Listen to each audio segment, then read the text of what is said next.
Have I told you about the flu of 1917-18? Uh, it was a pistol. Um, it was called the Spanish flu because public health workers think it started there, but it rapidly spread around the world. It was worse than the Black Death of the 15th century. Somewhere around 50 to 60 million people were killed, died from the flu. It was unusual because it struck the group from 20 to 40, missing usually children, infants, and the elderly who usually succumbed to epidemics. In fact, it was attacked a group of soldiers near the Arctic Circle, which is terribly unusual, terribly dangerous because they had no many medical facilities. In fact, the soldier in their group who died, the rest having recovered, was buried in the ice because they had no way to embalm him. The interesting thing about that is recently, I guess sometime past 15, 20 years, his body was dug up. It had been kept in pretty good shape in refrigerated soil, and scientists did an autopsy and took a piece of his lung and grew out the virus that had caused the epidemic. That's the only known instance of where the virus was recovered. But let's make that epidemic more personal. I was 1 year of age, less than 1 year of age,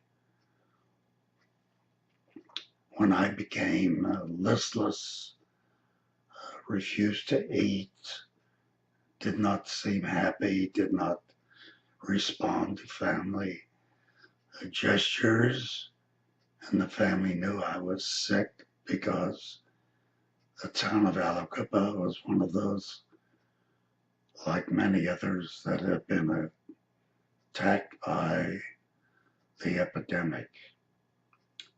Mother and dad took care of me, but a couple of days later, mother became ill and went to bed.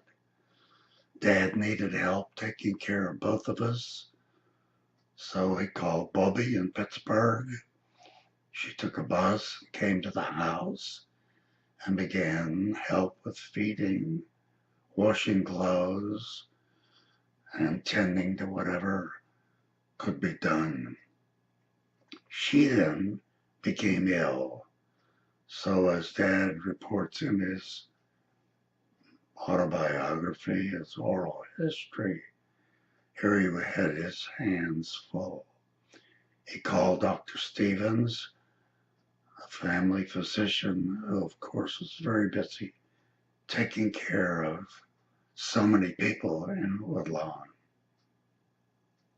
He came out to the house late in the evening after making his house calls, took a look at me and said, yes, he's got the flu. There's not much to for him. There are no medicines. I suggest you give him only milk, no other food or drink. With that to work on, Dad, and with Mother's help, began to tend to me, but I didn't want to eat. I didn't want to drink. I still did not respond with my usual smile. And the next day, Dad and Mother called Dr. Stevens.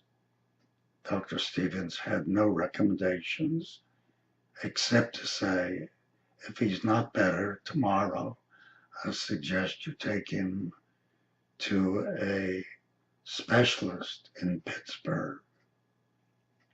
Mother and Dad thought over that advice and decided, why wait till tomorrow? It would be best just to take the baby in to Pittsburgh as soon as possible. They called the doctor, told him the story, and he said, I'd like to see the baby. They said, we want to bring him in. Is it all right for him to make the trip? He said, of course he's all right. Just wrap him in a couple of pillows and bring him in. They wrapped me in a couple of pillows, put me in the car, and the two of them went with me to Pittsburgh. As it turned out, as soon as the three of us entered the doctor's office, I became awake, I became alert, and smiled. The crisis was over.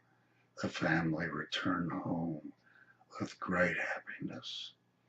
There's a follow-up on that. About 50-some years later, when I was in practice, Baylor College of Medicine sent around notices. They were working on a new flu vaccine.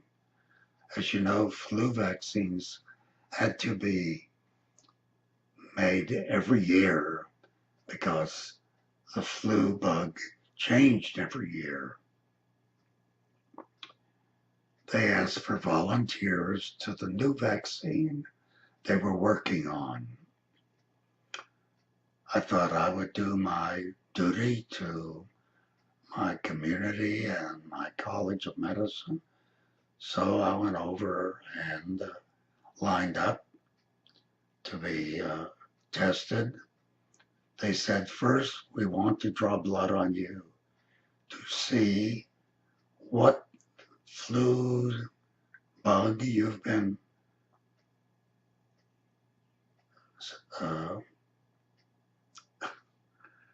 what flu bug might have attacked you in the previous part of your life.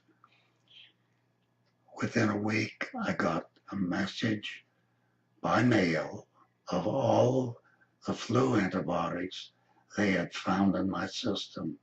And sure enough, I had the antibiotic to the flu bug from 1917. Some story.